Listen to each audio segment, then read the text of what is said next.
अस्सलाम वालेकुम नाजरीन, उस्मान सीरीज की अगली नई एपिसोड में खुश आमदीद। नाजरीन, हर बार की तरह इस बार भी हम इस एपिसोड के 9 पार्ट्स इंशाल्लाह आज ही अपलोड कर देंगे, तो जुड़े रहिए उमर एक्सप्लेन के साथ। इस एपिसोड के आगाज में हम देखते हैं कि जब बोर्सा में उस्मान साहब ने लुकास को जहन्नम वासिल कर दिया होता है तो वो ओलुगन से मुखातब होकर कहता है, ओलुगन तुम हर किसी से बरतर हो, ये कहते हुए चीखते रहते हो, तुम ये नारे लगवा रहे हो चूंकि ये मर्दों का मैदान है, तो फिर अपनी तलवार खींचो और मेरा सामना करो ताकि हम जरा देखें ये जहान किस हैसियत में है, तुम पे वाजिया हो जाएगा। ये सुनकर ओलुगन कहता है, तुम मेरे बराबर सरबराह हो के तुम मेरा दिमाग चाट रहे हो, मैं एक हुक्म दूं तो मेरे सिपाही तुम्हारे 1000 टुकड़े कर देंगे। तो उस्मान साहब कहते हैं, नहीं, हम ना मौत से डरते हैं ना ही तुम्हारी तरह मौत से भागते हैं, ये मेरी यहाँ आमद का सबूत है। और फिर लुकास की जानब इशारा करते हुए कहते हैं, ये लाश तुम्हारे और तुम जैसे लोगों के लिए इबरत का निशान हो। और फिर कहते हैं, चलो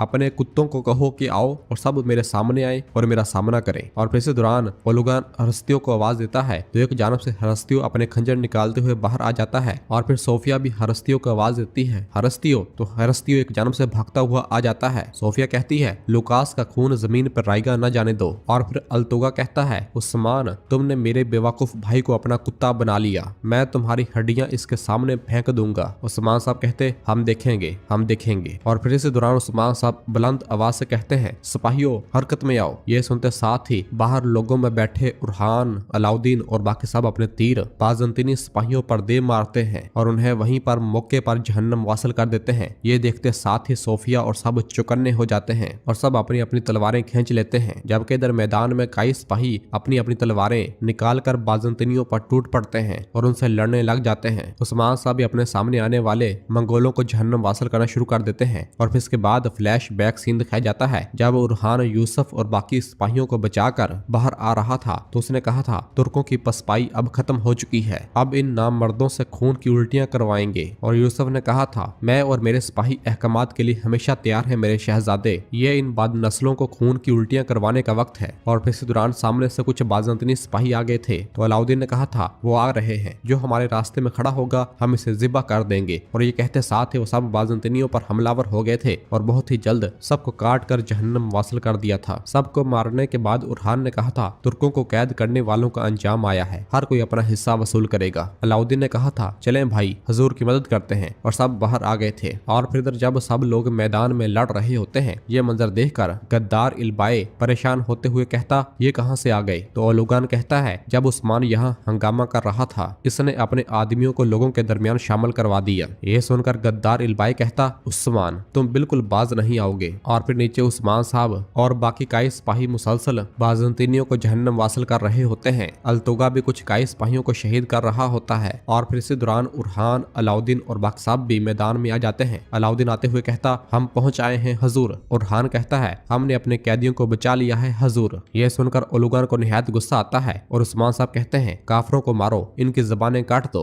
और फिर इस तरह सब लोग बाज़ंतीनियों पर चढ़ाई कर देते हैं और सबको मौत के घाट उतारना शुरू कर देते हैं। उरहान अपनी जंगी महारतें दिखाते हुए बाज़ंतीनियों को काटता ही चला जाता है। उसका जख्मी हाथ जिसमें ओलुगन ने कील ठोंका होता है, वो उसी तलवार को पकड़कर लड़ता है और फिर अल्लाह का शुक्र अदा करता है क्योंकि उसका हाथ तकरीबन ठीक हो चुका होता है। मैदान में लड़ाई मुसलसल जारी और सारी होती है। बुरहान, उस्मान साहब और बाकी सब कई सिपाही मुसलसल बाज़ंतीनियों को उन्हीं की जमीन पर जहन्नम वासिल कर रहे होते हैं। यह सारा मंजर देखकर सोफिया को भी निहायत गुस्सा आ रहा होता है। यूसुफ भी बढ़ चढ़कर बाज़ंतीनियों को मौत के घाट उतार रहा होता है, जबकि इस दौरान कुछ तुर्क सिपाही भी शहीद हो रहे होते हैं। अल्तुगा उन्हें बुरी तरह मार रहा होता है, जबकि इसी तरह हरस्तियों भी कुछ कई सिपाहियों को शहीद करता ही चला जाता है। और फिर इसी दौरान उस्मान साहब जब एक बाज़ंतीनी सिपाही से लड़ रहे होते हैं तो वो नेजा उठाते हैं और उसे एकदम ओलुगन की जानब फेंकते हैं। ओलुगन तो पीछे हट जाता है, लेकिन वो नेजा गद्दार इल्बाए के मुंह को एक जानब से चीरता हुआ जा गुजरता है और इल्बाए का मुंह थोड़ा जख्मी हो जाता है। ये मंजर देखकर ओलुगन भी अपनी तलवार निकाल लेता है और कहता है, अब मैं तुम्हें किसी और के लिए नहीं छोड़ूंगा उस्मान। और लड़ने के लिए नीचे आता है। और फिर इस दौरान एक जानब से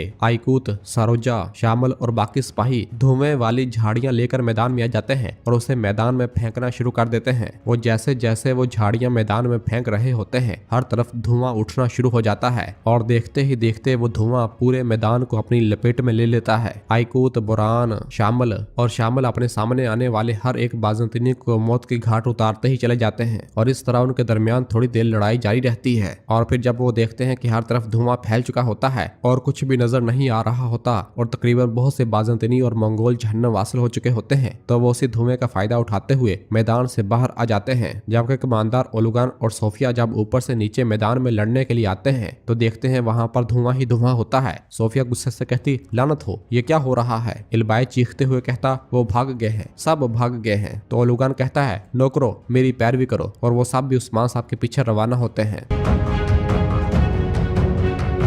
और फिर इधर उस्मान साहब का खुफिया कबीला दिखाया जाता है जहां पर सब लोग अपने अपने कामों में मसरूफ होते हैं और पोइना यानी हलीमा भी एक दरख्त के साथ अपना सर पकड़े बैठी हुई होती है और वो उस लम्हे को याद करती है जब उसकी माँ ने बचपन में उसे यही यखनी पिलाई थी और कहा था, आहिस्ता बेटी आहिस्ता, जल जाओगी। लेकिन उसे अपनी माँ का वाज़ेह चेहरा नजर नहीं आता, लेकिन आवाज सुनाई देती है जो कि बाला कह रही थी, क्योंकि तुमने इसे बनाने में मेरी मदद की इसलिए शोरबा यखनी मजेदार है, रुको जरा आहिस्ता से खाओ वरना तुम्हारी जुबान जल जाएगी। ये मंजर सोचकर हलीमा कहती है, मेरी माँ की आवाज तुम्हारे साथ घुल मिल रही है बाला, क्यों? और वो एक बार फिर अपना सर पकड़कर बैठ जाती है जबकि उधर बाला एक बुजुर्ग खातून जो कि लकड़ियां काट रही होती है उसके पास आती है। प्यारी माँ आप क्या कर रही हैं? जबकि हम यहाँ मौजूद हैं, ये कुल्हाड़ी हमें दें, जब तक हम यहाँ पर हैं आपको ऐसा करने नहीं दे सकते। तो वो बुजुर्ग खातून कहती है, बाला खातून अल्लाह राजी हो, मैं कर दूंगी, आप जहमत न करें। तो बाला कहती, अस्तगफिरुल्लाह, कैसी जहमत, ये मुझे दें। जबकि पास बैठी हलीमा ये सारा मंजर देख और सुन रही होती है और बाला उस बुजुर्ग खातून से कहती है, जब तक आप जैसी माओ को ये बहनें आराम नहीं करने देंगी ये रियासत कैसे फले फूलेगी? हाँ, हम एक दूसरे का साथ देंगे। और फिर बाला बिस्मिल्लाह पढ़कर खुद ही लकड़ी के जरिए लकड़ियां काटने लग जाती है। ये सारा मंजर देखकर हलीमा कहती, तुम इतनी रहम दिल क्यों हो? खाला ने मुझे बताया वो औरत जिसने मेरे घर वालों को कत्ल किया मेरी दुश्मन तुम नहीं हो सकती। और हलीमा एक बार फिर अपना सर पकड़कर बैठ जाती है और उसी दवाई को निकालती है जो कि उसके हाथ से गिर गई थी। उसे देखती हुए कहती है, लानत हो। और हलीमा का सर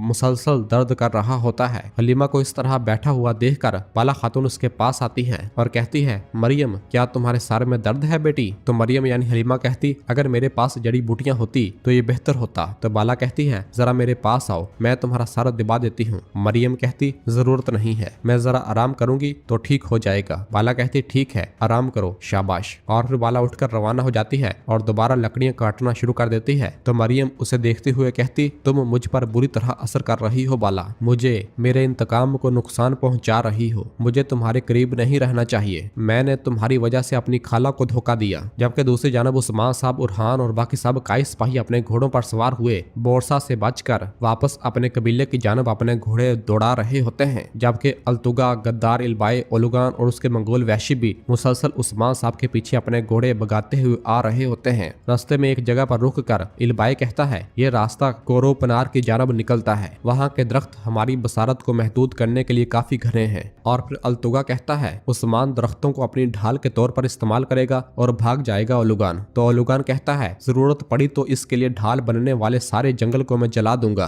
राख से इसकी हड्डियां निकाल लूंगा, लेकिन इसे भागने की इजाजत नहीं दूंगा, चलो। और सब उस्मान साहब के पीछे अपने घोड़े दौड़ाते हैं। इधर उस्मान साहब, उरहान और बाकी सब जब आगे बढ़ते हुए एक जगह पर पहुंचते हैं तो उस्मान साहब उरहान को रोक कर कहते हैं, उरहान जरा देखो तो क्या कोई आ रहा है? तो उरहान कहता, जो आपका हुक्म हजूर। और उरहान अपने घोड़े से नीचे उतरता है और जमीन पर अपना खंजर दे मारता है और फिर उस खंजर के साथ अपना कान लगाकर जमीन की आहट को महसूस करता है। और पीछे जब इल्बाए, अल्तुगा और उसकी तमाम फौज उस्मान साहब के पीछे अपने घोड़े भगाते हुए आ रही होती है तो घोड़ों के कदमों की आहट उरहान को महसूस हो जाती है। और फिर वो उठकर उस्मान साहब को बताता है, हजूर वो ज्यादा दूर नहीं है, वो हजूम के साथ आ रहे हैं, वाज़े है कि बाज़ंतीनी और नौकर एक हो चुके हैं। और फिर सिपाही कहता है, हम क्यों जा रहे हैं हजूर, हमें हुक्म दे, हम इन पर घात लगाकर हमला करके अपने शहीदों का बदला लेंगे। तो उस्मान साहब कहते हैं, नहीं, सिर्फ बहादुरी से काम न लें, हम पहले एहतियाती तदाबीर अख्तियार करेंगे और फिर हमला करेंगे। अब वो तादाद में हमसे ज्यादा हैं, मैं ओलुगान को ऐसी कारी ज़रब लगाऊंगा कि अलजाइतो खान भी सुनेगा। तो बुरान कहता, इंशाल्लाह हजूर। और फिर पूछता,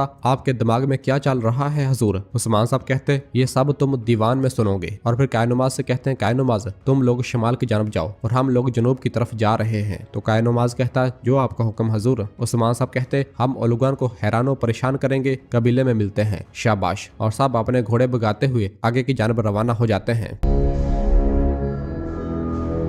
और नाजरीन इसी जगह पर एपिसोड खत्म करते हैं। मिलते हैं बहुत जल्द अगली एपिसोड के साथ। वीडियो को लाइक कर दें और जिन दोस्तों ने अभी तक चैनल सब्सक्राइब नहीं किया वो जल्दी से चैनल सब्सक्राइब कर दे और बेल आइकन यानी घंटी वाले निशान को भी प्रेस कर दे ताकि आने वाला एपिसोड आपको आसानी मिल सके। दुआओं में याद रखें। अल्लाह हाफिज।